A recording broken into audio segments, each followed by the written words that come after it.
I'm Carol Cohn, and welcome to Purpose 360, the podcast that unlocks the power of purpose to ignite business and social impact.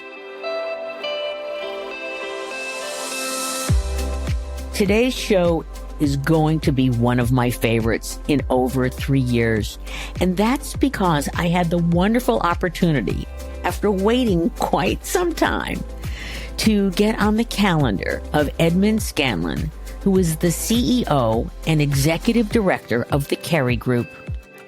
Now, who's the Kerry Group, you might ask? Well, if you're in the food, beverage, or pharmaceutical industries, you know them really well, and you're likely engaging with them.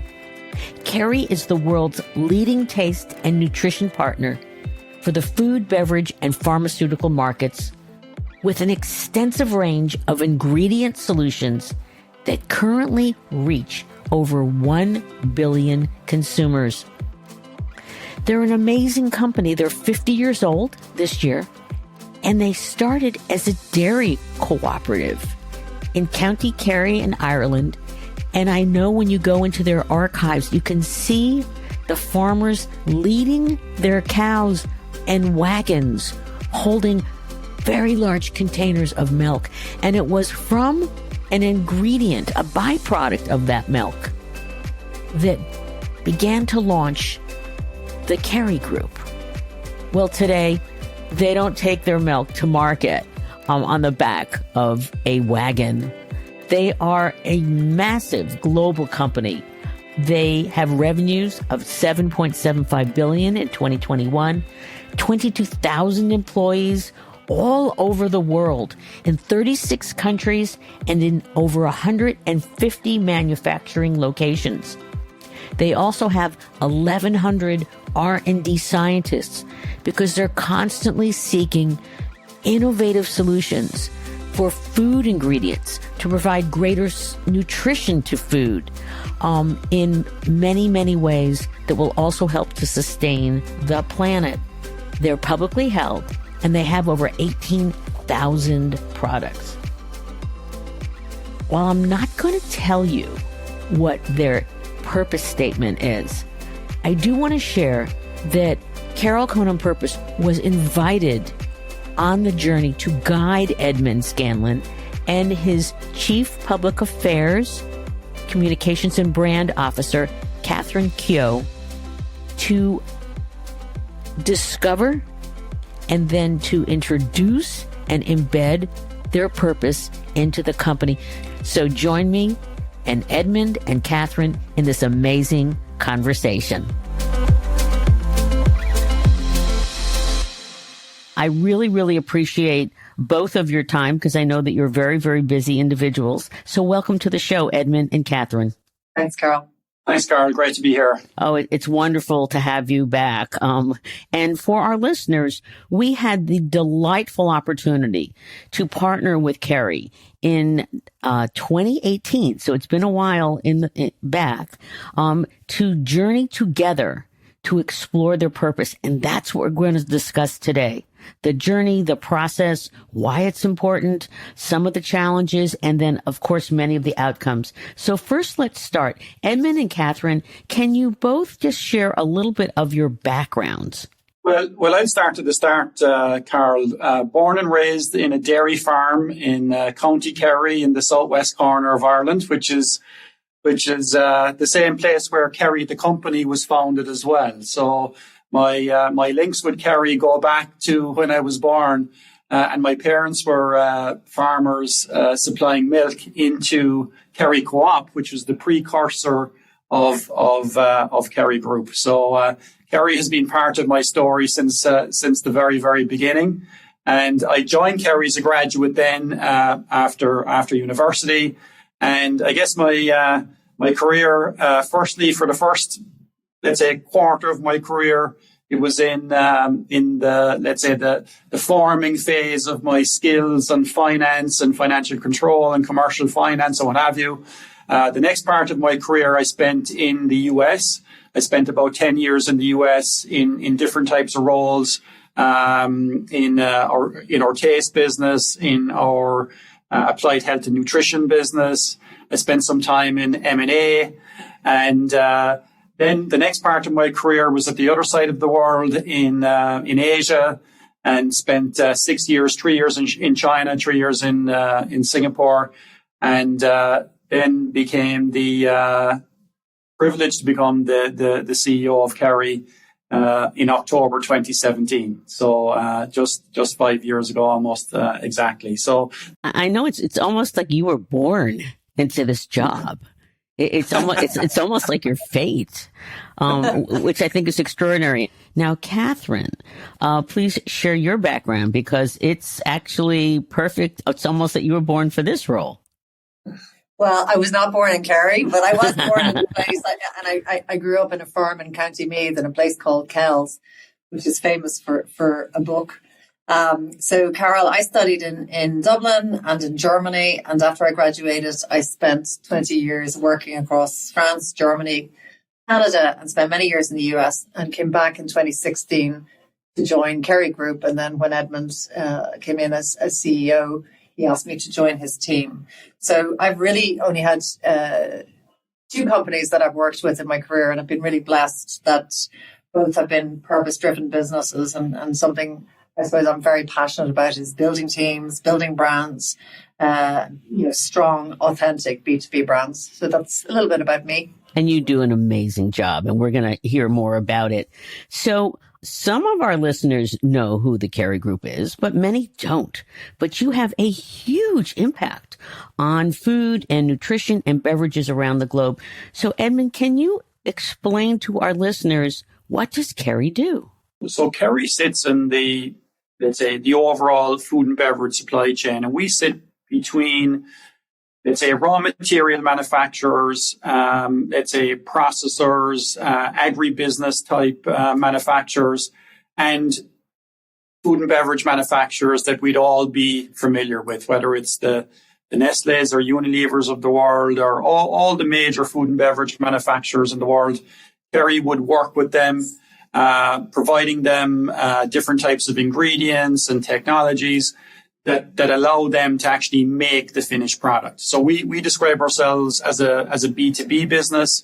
From a scale perspective, there's about 1 billion products consumed every week with a Kerry ingredient or a Kerry component in it. And what we've been trying to do is set ourselves up as the type of organization that can enable our customers to develop products that are healthier, that have, a lesser impact on the environment, and that are generally better for you. We've been enabling customers both to meet their nutritional goals as well as their sustainability goals. And because you developed from a dairy cooperative, that you talk about from food for food. And that gives you a very special and different philosophy and experience. So what does that history mean, that heritage, to your business today and in the future? It's a hugely important part, a part of our heritage. I mean, this is where we came from. This is how we were founded as an organization, exactly for the purposes as you just described. What was interesting, though, what was a little bit different about, how we evolved was, what did we do with that milk when we actually got it? And many companies decided to put that milk into a bottle or into cheese or into drinking milk and things like that.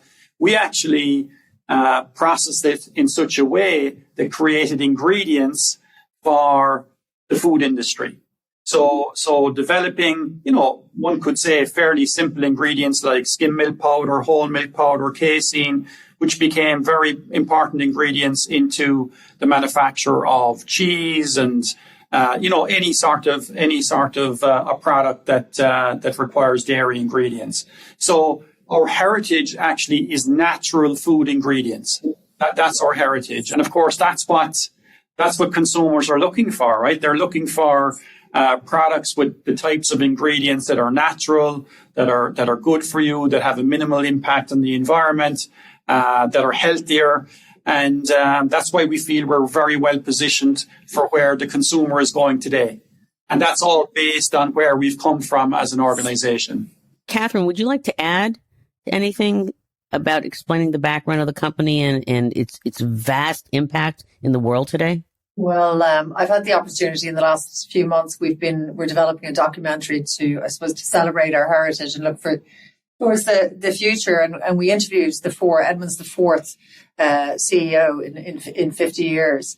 And what was amazing to hear from all of the CEOs, maybe articulated each time slightly differently, but, that commitment to from food for food, that commitment to the heritage, never forgetting where we came from, but always looking to the future and I suppose, expanding and advancing and developing as an organization.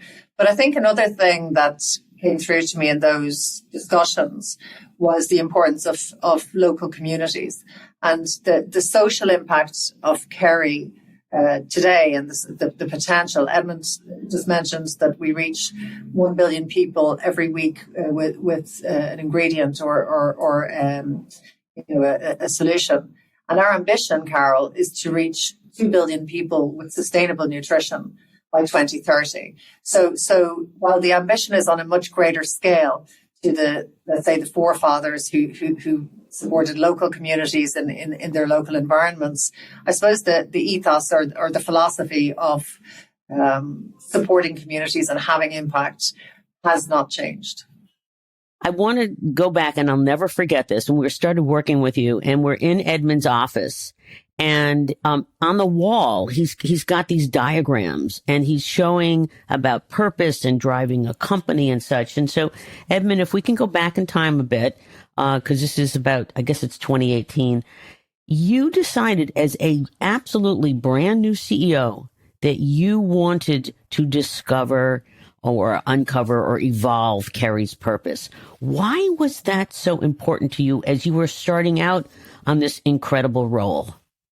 Coming into the role as as somebody that grew up in Kerry. I joined Kerry at 21 or 22 years of age. It was my first job out of school.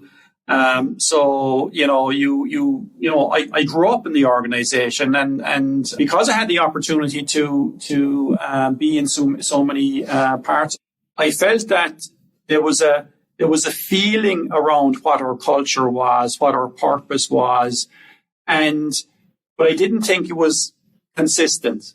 I didn't feel that there was a consistent perspective of what we're trying to achieve, where we're trying to go. But there was an incredibly strong emotional alignment around, what we were doing, and that what we were doing was actually a good thing. But we hadn't defined it. We hadn't got it down into words. So I had, I guess, the idea really that was time well spent to actually go out there, understand, get the words to come up through the organization of how we describe the culture of Kerry, the why. It was all about the why we exist, why we get up in the morning. And we started through a series of questions, and we got lots of different words, but what we got was a huge level of engagement around that. We were doing something really good. We were doing something that we could be really proud of, and that was really the whole idea and the kickoff of the process.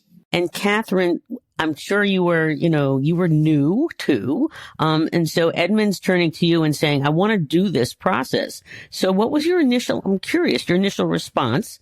And then, how did the two of you work together? Because this was deeply embedded, and the inquiry that we went around the globe, which was Edmond's desire. I really want to touch so many. So, what was it like when he said, hey, I want to do this, and what were your initial thoughts? Okay, so my initial thoughts were delight that we have a CEO who was very clear on, defining our purpose and committing himself to being involved in that. And he had a very clear vision as to why he wanted to do that, why it was important. I did have to overcome a little bit of imposter syndrome because a lot of our executives have been here for 15, 20 years. So, but I suppose in a way that helped because I had no, I had no baggage. I had no, I had no agenda. So my approach, Carol, from the very beginning was really trying to listen and ask questions. And I think it's fair to say, Edmond, I did that almost independently. So that, you know, I suppose I was really speaking with executives who didn't know me that well. So I was able to, let's say, ask the dumb questions and really keep going further to really get an expression of how they viewed the organization and what various, you know, I suppose references and touch points and we talked to the values and to their vision and how they viewed the evolution of the organization.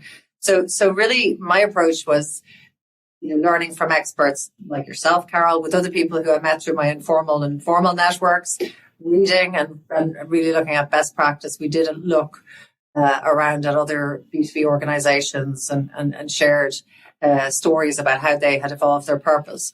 So I think the questioning and just being curious and not coming in with any defined pathway, but just feeling our way in the early stages, having the discipline of a process, which you and your team brought to us also, but also just feeling our way through that in the early stages. Because on one level, you know, we had to get buy-in from an executive leadership team who you know, these weren't the sort of conversations that we normally had here. So there was that bit of, you know, I suppose bringing everybody along with us. And I think Edmond paved the way for me to do that by reaching out in advance, by sharing what he was trying to achieve, what he wanted to achieve. And that was really important because I suppose that opened the door for me to walk through. That's a great point because Edmond played a hands-on role at the appropriate times in terms of the purpose evolution. And I love the fact, I didn't know that Edmond actually had reached out and talked to his colleagues on the leadership team and provided context. So Edmond, I'd love to ask you, you had some absolutes. When you wanted this vision, this purpose process. And so can you share a bit about, there were certain things that you asked Catherine and ourselves to do that you just felt these are critical for us to do this authentically? What we didn't have, which was probably a little bit of a challenge, if we, you know, just maybe to start there first, Carol, was that we actually didn't have a burning platform as such. So, you know, when you have a burning platform, it's much easier actually to engage. It took a little bit of a push to get the thing going. But the big question, Carol, as you know, was the why. Mm-hmm. The why we do what we do. We found it really easy to talk about what we do, how we do, you know, let's say how we measure ourselves, you know, where are we going, all that, you know. But the why, it was kind of like, it was difficult. It was more difficult to answer that question. And it was, that was kind of the unlock for us was, you know, you're sitting down with senior people and Catherine made a great point that, you know, a lot of the management team, the exec team were fairly heavily tenured people. And I think Catherine coming in, let's say, with no baggage, without all the history, I think was a really positive, let's say, direction of travel and let's say was an enabler in the whole thing. And it was through the process of asking, well, why do we do this? That was the unlock because nobody had a really crisp answer to the question and felt that, you know, well, sure, we know why we do what we do. Well, if we know why we do what we do, let's put it down, let's capture it and put it down on a piece of paper. And I think once we talked about that and, you know, the regional, we run the business, regionally. Once we got the regional CEOs bought into that, it just took off. Yeah. Because you use the word absolute. We could use other words, non-negotiables or whatever. Right. But what was an absolute was that the regional CEOs had to lead this out in the region and had to sponsor it within the region. And knowing that, there was an expectation that this is something we were going to get comfortable talking about, why we exist as an organization and why are we here and why are we doing what we're doing. And I think that was an important part of the journey to try and bring the leadership team together, and leadership team on the same page. Because there was, I guess, a little bit of a discussion. Well, why do we actually need to do this? Right. There was skepticism, of course. Yes. There was a little bit of skepticism. Yeah. So, and we worked through it. I remember Edmond and Edmond always had a section on each of our sort of executive meetings where we would sort of update on the progress. And I think a key enabler in that process was when we fed back the feedback, because everybody had a real clear view. But I suppose what I was by taking a, let's say, objective, let's say, data-driven approach and feeding it back, it was clear that while directionally everybody was pointing more or less in the same direction, we weren't fully aligned in terms of the why we exist and why we matter in the world. And I think feeding it back, Edmond, sort of made people think, oh, okay, so maybe we're not all on the same page entirely. Yes, yeah, the big surprise. You have grown a lot through acquisition, and you made it very clear that you had these wonderful companies that you had acquired, but their cultures were so different. And I remember Edmond and Catherine, you're saying that one of the goals of the purpose process and then identifying it is to create, as you said, Edmond, alignment and clarity so that you're going to come together as one Kerry. Can you talk a little bit about that? Because many of, especially the B2B companies in the world, grow by acquisition, and they have varying cultures. Clarity, consistency, alignment, absolutely critical. And I think, as part of the onboarding process of, let's say, new people being hired into Kerry, onboarding of acquisitions, even, long before we actually, let's say, make a decision to acquire a business, we talk about Kerry, we talk about the purpose, we talk about what we're trying to achieve. And frankly, Carl, I think since we have done this work back in 2018, as we're looking at acquisitions, we're looking at them through the lens of what our purpose is, what our values are, to avoid a situation where there is a misalignment from a value set standpoint, or there's a misalignment from a behavior standpoint, or what have you. So I would say that's been an evolution within the organization, in that, of course, in the past, you'd always evaluate the business in terms of, let's say, financial metrics and KPIs, et cetera, et cetera. Of course, we continue to do that, but it also, I think, a very, I would say, positive evolution in the process now is that we evaluate an acquisition or an investment, be it an organic investment, through the lens of, is it consistent with the purpose of the organization? Is it consistent within the overall strategic direction of the organization? The strategic direction of our organization also being driven or analyzed through the lens of our purpose. So I guess as we work through this, and I guess even Carl in the let's say the catch-up sessions, we would have that consistency between strategy, capital allocation, the vision, the values, the purpose. Starting with the purpose, was everything lined up? Was everything consistent? Did everything build on top of one another? That was super important to us because we built a lot of this bottom up. There was a potential that people could end up going in different directions. Very global organization, 155 manufacturing facilities, 22,000 people, more than 200 different, office locations globally. that's a potential. And as you say, grow through acquisition. So making sure everything's stacked on top of one another, making sure everything linked, was really, really important, going through the process. But I wouldn't underestimate that point of constantly and consistently giving that message that everything is linked, everything is stacked, everything is connected. And I have to give you so much credit because you wanted us to go into the field. I mean, we conducted somewhere between 8 and 10 workshops around the globe, from Mexico, Costa Rica, Brazil, South Africa, and we did a number of them in Ireland, in India, and you also on top of that. So it was face to face, usually 2 to 3 day workshops. I have to give a shout out to my partner, Talia Bosch, who was brilliant running those. Your colleagues were so excited to be asked about why do they exist? What do they do?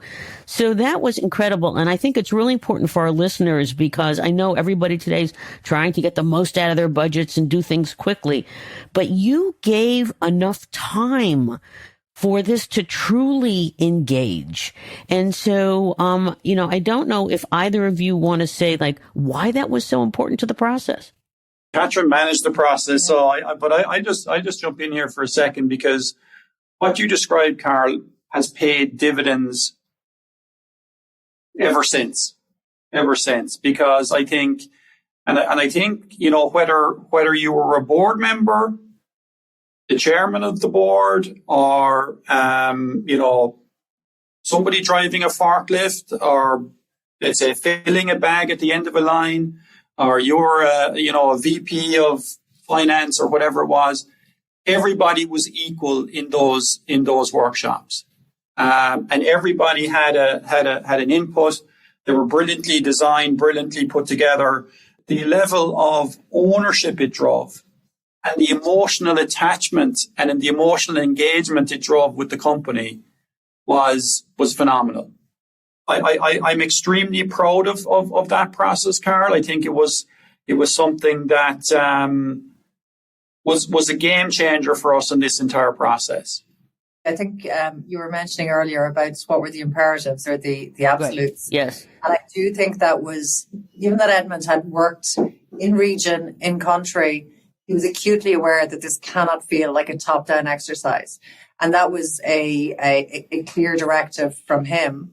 It has to come from the regions, and not just the English-speaking regions, or not just the US and Europe, but really every part of the world. He wanted to hear the voices. And the other imperative was to look at, we have 5 different generations working in Kerry.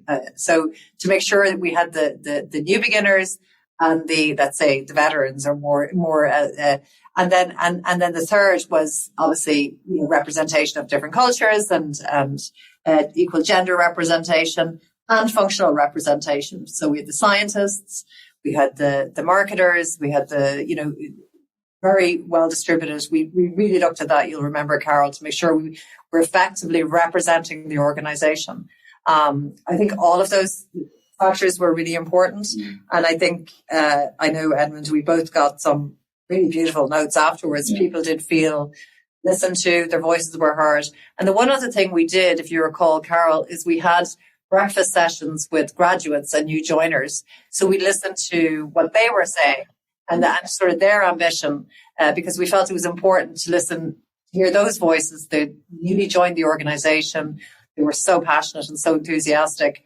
And a lot of our people still remember that whole, let's say, journey to purpose very fondly. I know, Carol, one of the first meetings we had, we talked about this had to be about Kerry. This had to be Kerry. We couldn't end up in a place where it felt generic.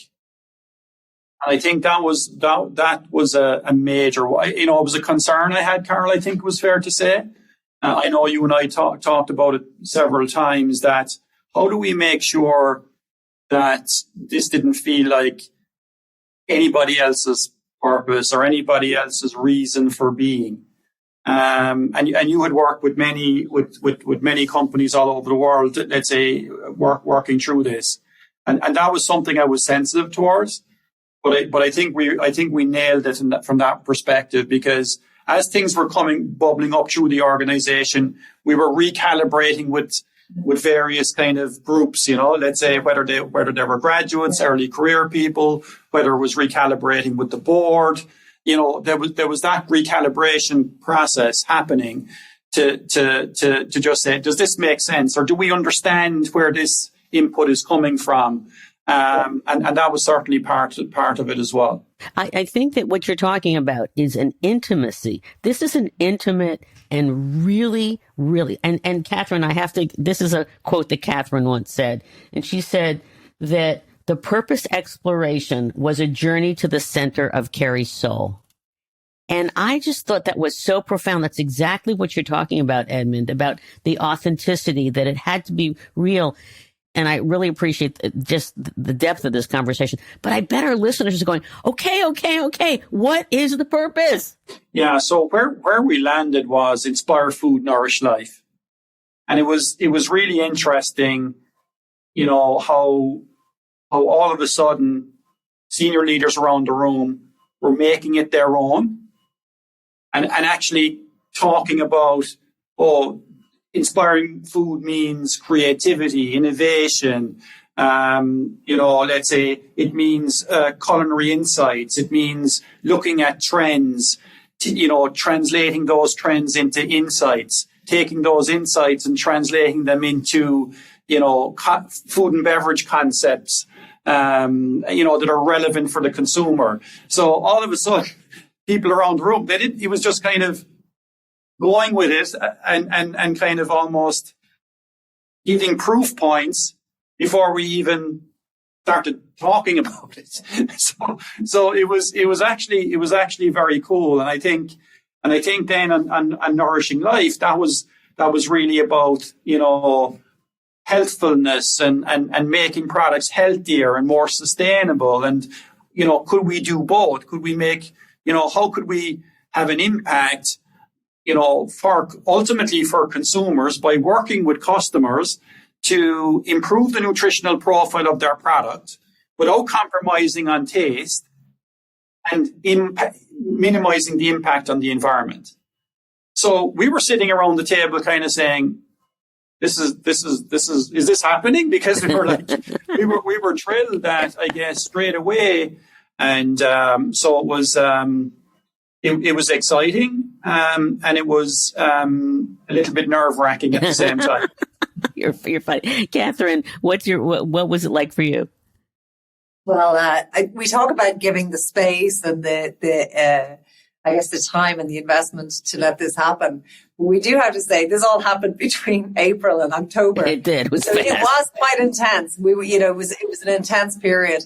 So there was a certain sense of urgency, which I suppose, again, there wasn't a burning platform, but we had decided Edmond was having his first CEO with his top 300 leaders down in Killarney in County Kerry. So we really wanted that to be showcased at that event.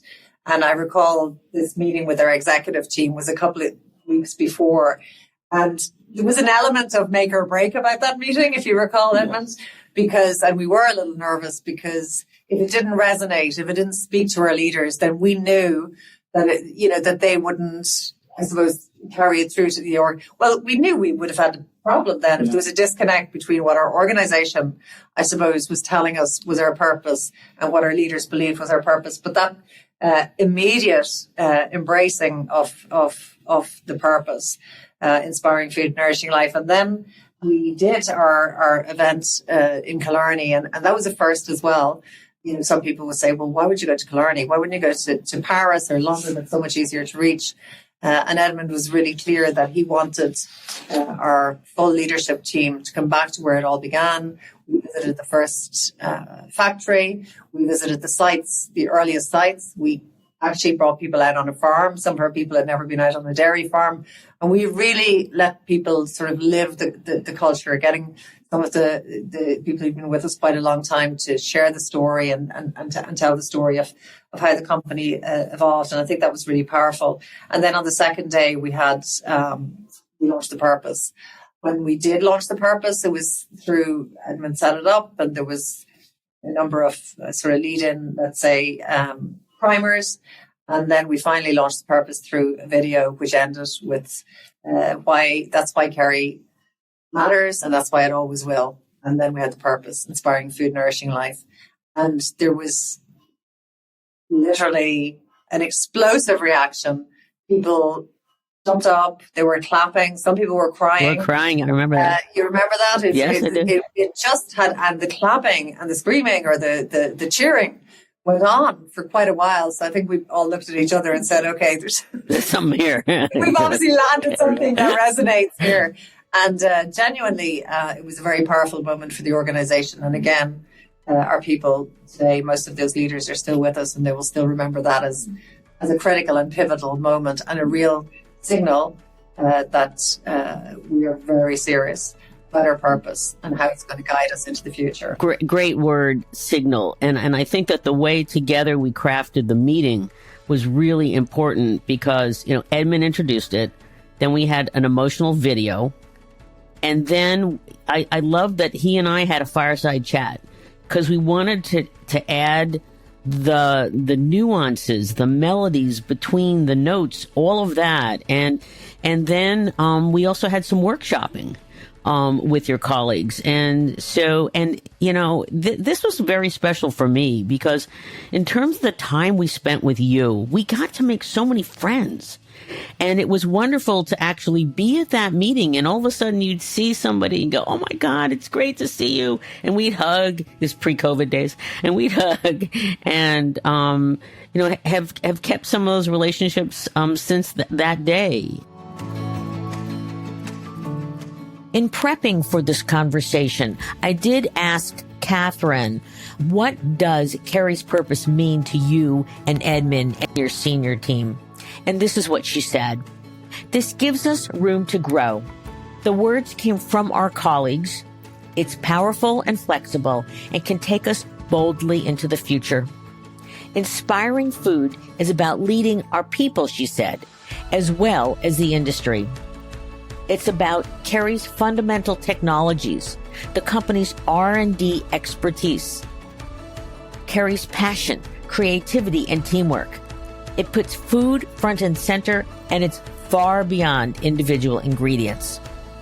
Of course, the second half of the purpose statement, nourishing life, also has a very broad meaning. As Catherine stated, and as Edmond will state as often as he can, nourishing life is about taking care of our people, our customers, their consumers, and society and the planet. Inspiring food, nourishing life.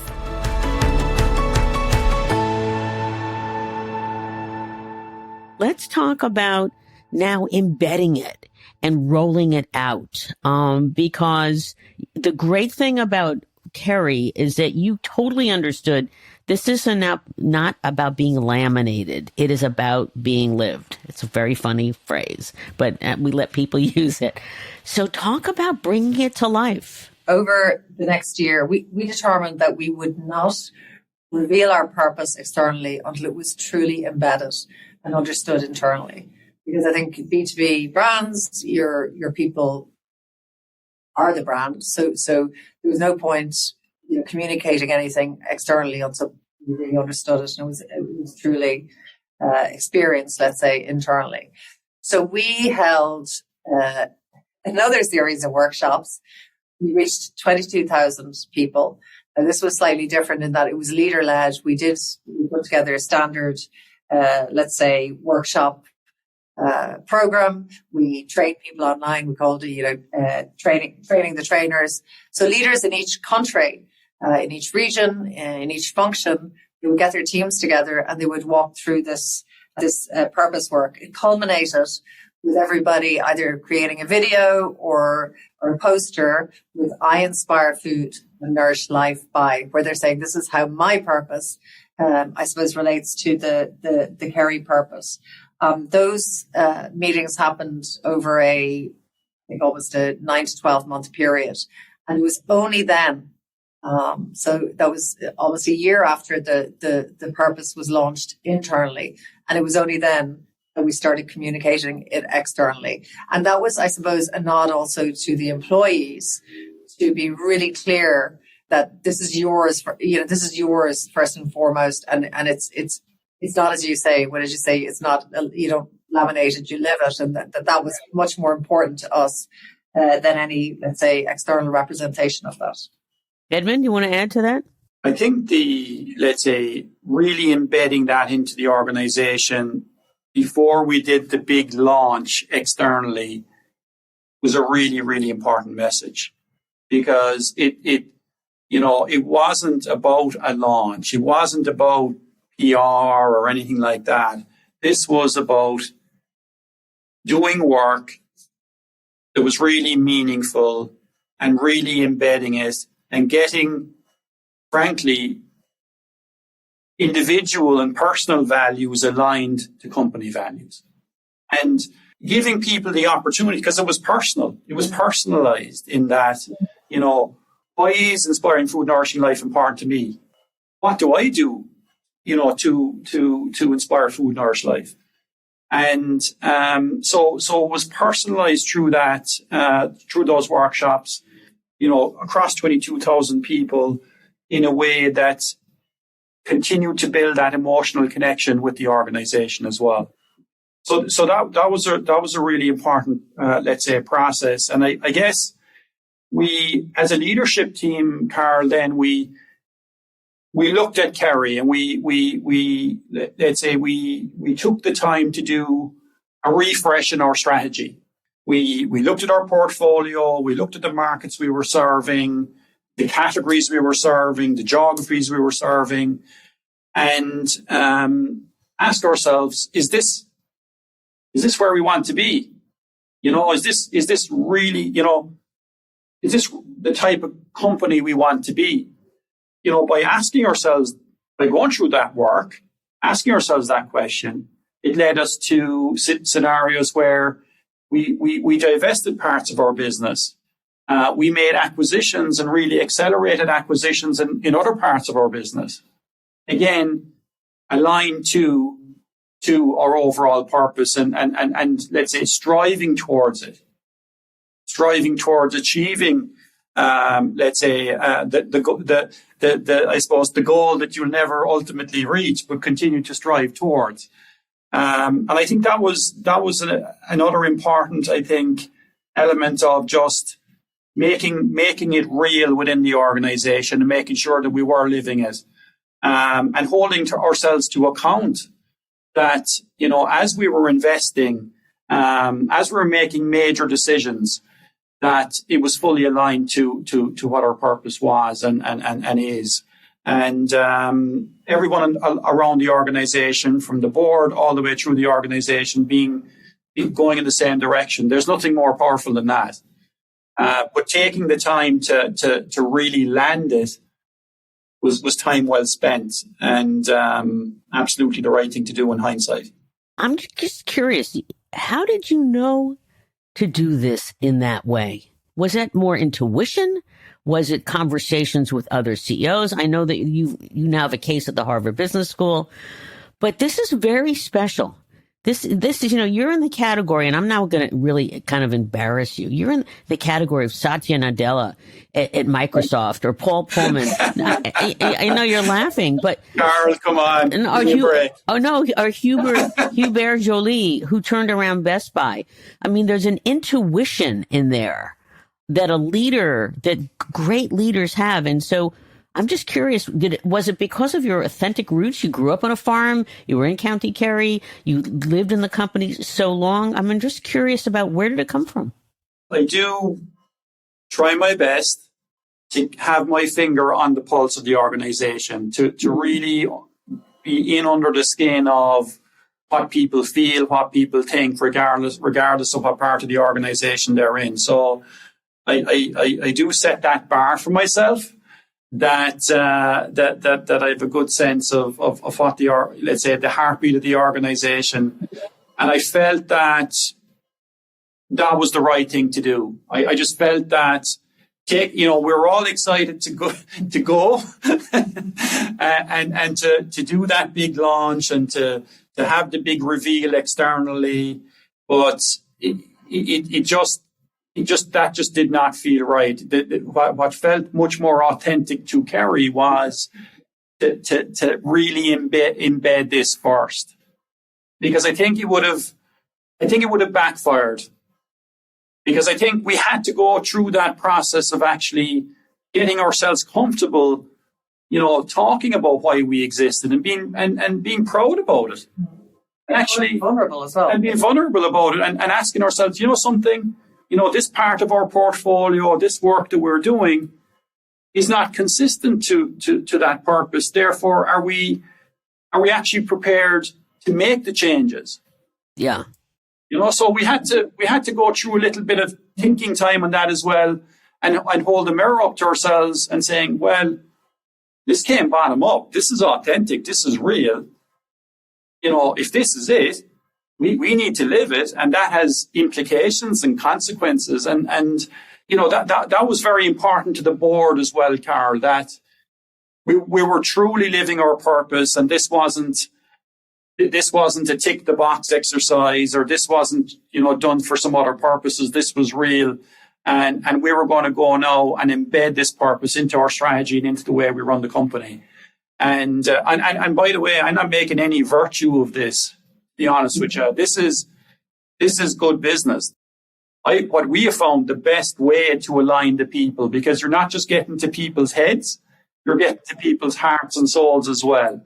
So that was an important part of the overall process, giving it time to sink in, for people to make it their own, and to connect it back then to where the company was going from an overall direction perspective. And I think you're also describing that you are a servant leader, that you are serving the core, the essence, the history, the heritage, and the future of Kerry. Catherine, do you want to add to what Edmond just said? Yeah, I think I mentioned earlier, Carl, that there were only 4 CEOs in Kerry's history. And that longevity of leadership, I think, is a key success factor for the organization. It means that when Edmond came in, he had worked literally from the ground up. I think probably even starting in all our grads used to start in like factories or in the, really building up their career, then going internationally, then going regionally, and ultimately going into global roles. I had a similar experience in my career, where I started in the local market and then evolved into the headquarters. I think what that does is it grounds you, because you never forget where you started, and you know how hard it is to be out in the field in a large, when you have a very large structure, and maybe your voice is not always heard. So I think Edmond has that natural, let's say, empathy or understanding, and a lot of the initiatives or a lot of the processes that we get involved in, or that he initiates, we always think about the furthermost office or group. And I'll give you an example of that. When COVID struck first, and we had a lot of our colleagues in different markets really under a lot of strain and pressure and personal and professional stress. And we decided, I think our board and Edmond decided, we want to support our local offices. What did you call it? The absolutes in how he approached that was, rather than giving, let's say, a pot of funding to each region, we broke it down so every single site had their own budget, or we pot for my community. We called it my community support. And so that's just a way of thinking, which I do believe. I think it is servant leadership. And I also think it comes from somebody who's been in the organisation and understands from the roots up, really how the organisation functions. Discovering a purpose is hard work, but then there's the challenge and the great opportunity of embedding it. Because purpose embedded into culture, that's where the magic happens. I'd like to read a passage from the company's annual report in 2021. Through 2021, guided by our purpose and our values, our people continued to demonstrate great levels of resilience and agility. Through constantly evolving and challenging circumstances, doing the right thing by each other and our customers, our shareholders, our communities, and our planet. We are of the firm conviction that we differentiate ourselves as an organization through the quality, commitment, and integrity of our people. We lead with a purpose mindset, and empowering our teams is fundamental to our group-wide approach to people leadership. Again, embedding, that's where the magic happens, but you must be committed at all levels, from the top in the C-suite with regional leadership, also from the bottom up. So let's get back to our conversation with Edmond and Catherine. Catherine, I'd love you to talk a little bit about social impact. You talked about social impact during COVID, but Nourish Life is a lot about the social impact as well. So can you talk about how that's being expressed? When we talk about nourishing life, we're talking, of course, about nourishing our people, intellectually nourishing our people, professionally developing our people, and also nourishing and nurturing the communities in which we have a presence. We have, for many years now, partnered with different organizations, the World Food Programme, Concern, as two examples. And the way we work with those organizations, Carol, is not just about providing funding. Of course, funding is essential. However, how we partner with those organizations is in a way where we lend our expertise and the sort of vital technology know-how and experience that our scientists, that our nutritionists, that our people out on the ground, applications experts, etc., have. So that's how we like to partner with the NGOs we work with. So our presence or our impact in the local communities, it's tangible and it's real. Our My Community initiative I mentioned earlier provides all sorts of support to local communities, typically under the umbrella of Nourishing Life, and it's food related. But sometimes it's supporting local schools and let's say nourishing the educational growth and development of children. Sometimes it's around nourishing wider communities. And Edmond, I'd love to ask you, why is the social impact part of Nourishing Life important to Kerry today and tomorrow, especially to your employees? Like I mentioned previously, we are in 155 manufacturing locations. In those facilities, we hire from the local community. We engage with the local community. And it's a really important part of our success. So it's social impact locally is what we're prioritizing. And it's really empowering our local teams, our local leadership teams, our local employees to have an impact in the local community in which they operate. That's really meaningful, Carol, because you're doing things in the community in which you live in, that your family is in, your friends are in. I'd love you to talk a little bit about some of your product that is now evolving from your purpose, because you're getting to a lot of plant-based nutrition. There's a number of areas, Carl, that we've, I guess, embarked on. And the whole plant-based food area is certainly one. Alternative proteins. There just isn't enough protein. Animal protein is very expensive. It's getting more expensive, as we all know. And how can we develop over the medium term and long term protein alternatives that taste good, that are economically affordable, that have the right texture, that have the right nutritional quality, and that are more sustainable than the animal alternatives. So that was something that came out of this, that as we reevaluated the end-use markets and the categories in which we operate, is there other things we should be doing or looking at that is aligned with our purpose? I think the other area I'd touch on, Carl, is the whole area of food protection and preservation. Completely new area to Kerry.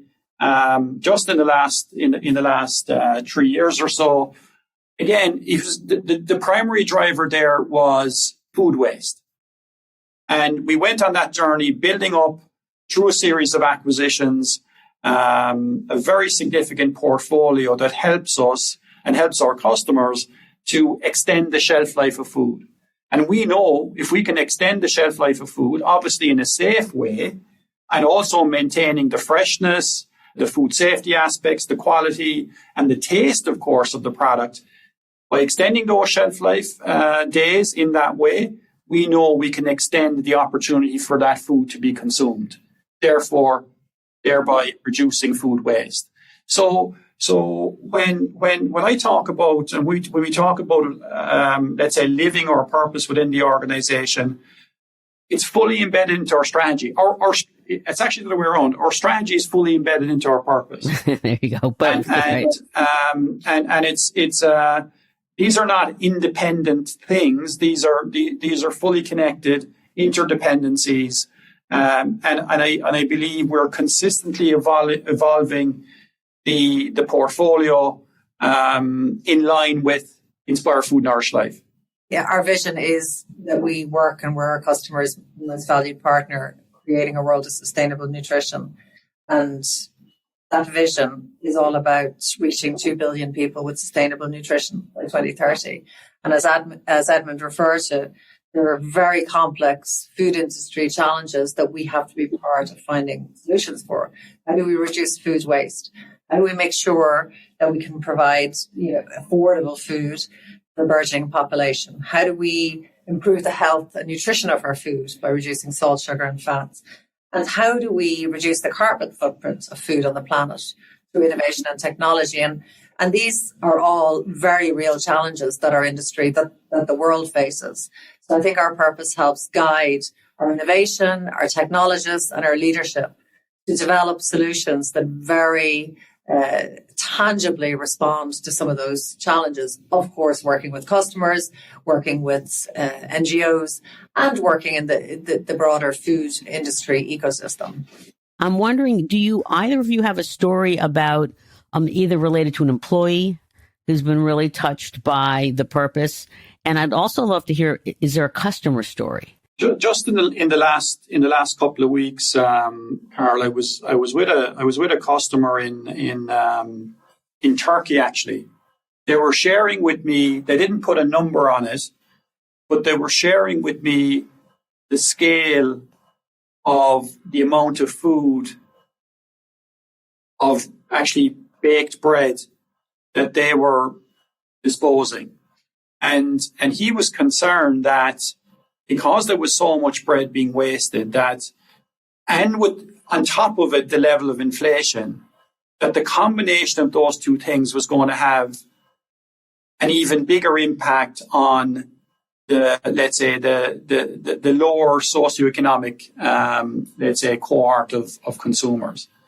So he was frantically out there looking for solutions that could create a scenario where he could get more baked products into the hands of more people in an economic way. So whatever the solution was couldn't end up being more expensive for the end consumer, because that was the opposite of what he was trying to achieve. He needed to come up with some solution that actually reduced the amount of food waste, because that obviously comes out of the food chain, but also didn't have an overly adverse impact on spending power of individuals in that cohort. He asked me in a very open way, do you have any capability that you can help us to try and solve that issue? And I started with, well, the why Kerry exists. And this was a meeting that was scheduled for 45 minutes that went on for about 3 hours.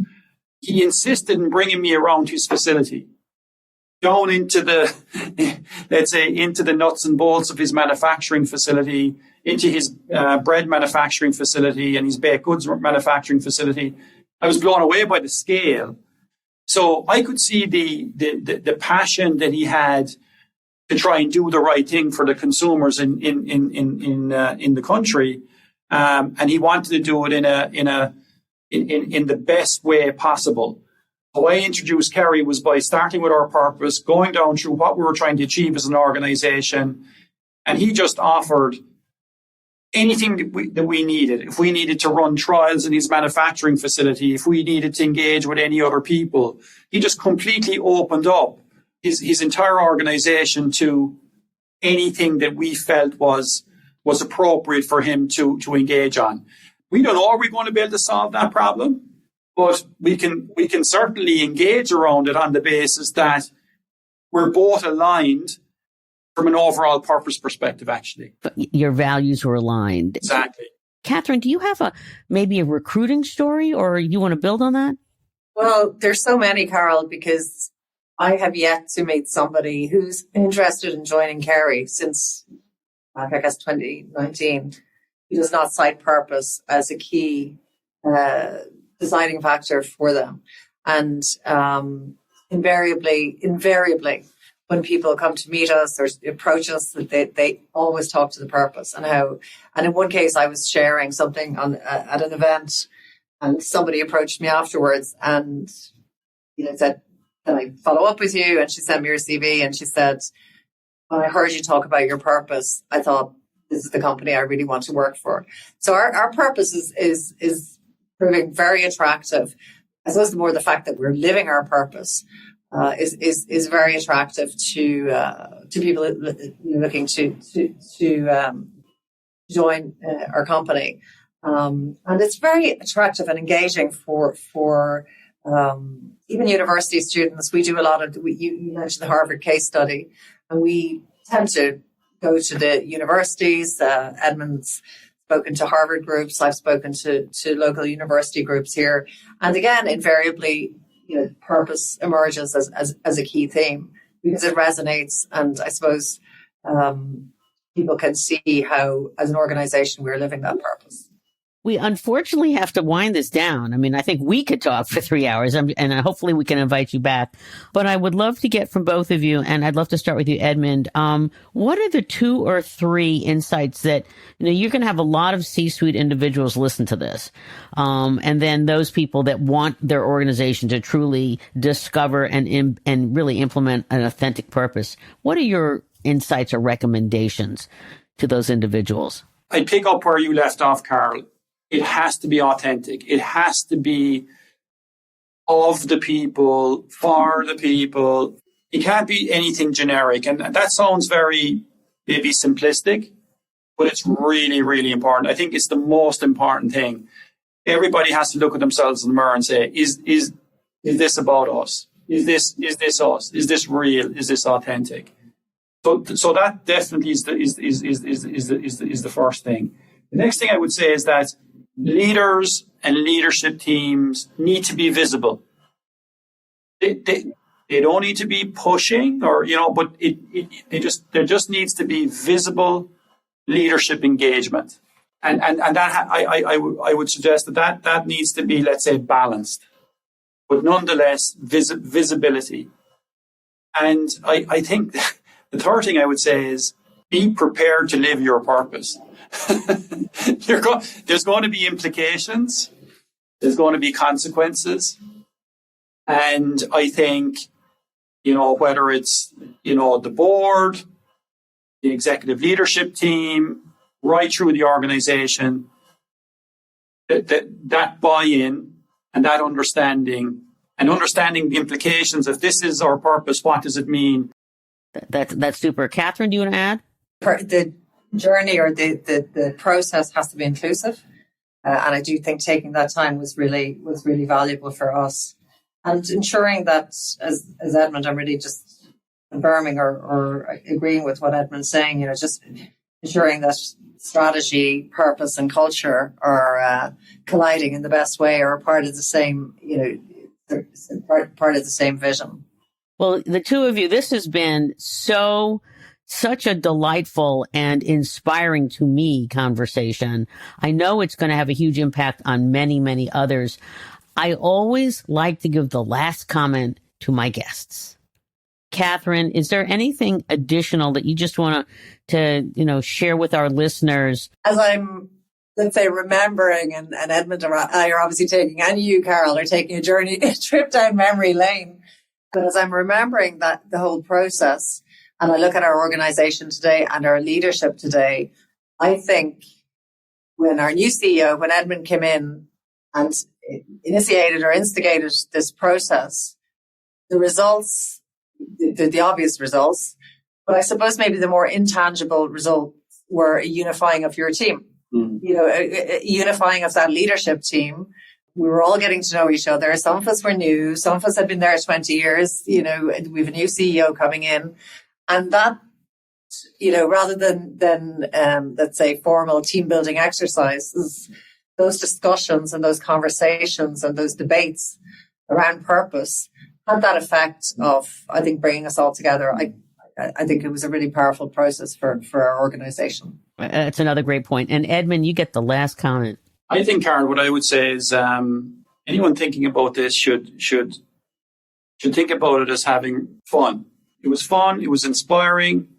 I think it just brought a huge level of optimism right across the organization. But I couldn't leave this session go, Carl, without using that word fun. And it just instilled a huge level of pride right across the organization that was super energizing. And this is not something to be afraid of. This is something to be embraced. I think being comfortable not knowing all the answers or where it's going to land from a mindset perspective is something that I would suggest. And I think not to be afraid to ask for some help as well. I think I think Carl, yourself and the team, I can't leave this go. That was really important as well. This was facilitated. It was owned by Kerry, but facilitated by ourselves, and that also was a lot of fun as well. And I have to say thank you, Carl and Talia, and the entire team. It was a great journey. Well, thank you for that wonderful, kind comment. You were an exceptional leader, and Catherine, you were an exceptional partner and leader too in this process. And I want to thank you for being so candid in terms of your comments today. I think that they will have a huge impact on others. You did it the right way. You continue to live. You gave yourself enough space to lean into the future and to see what you're doing on your 50th and then the next 50. Because of this wonderful, sustainable nutrition, we'll all live so much longer. So I trust that we'll be able to be having this conversation in another, 10 years, 20 years and such. And I love, Edmond, that you talked about at the end about, yes, it was fun, but it unleashed the energy and the magic of your people and the pride. And that's one of the very special reasons that Kerry is so successful. So thank you for joining me. I'm sure we're going to create lots of questions for you, and it's just been a delight. So thank you so much. Thanks so much, Carl. Thanks, Carl.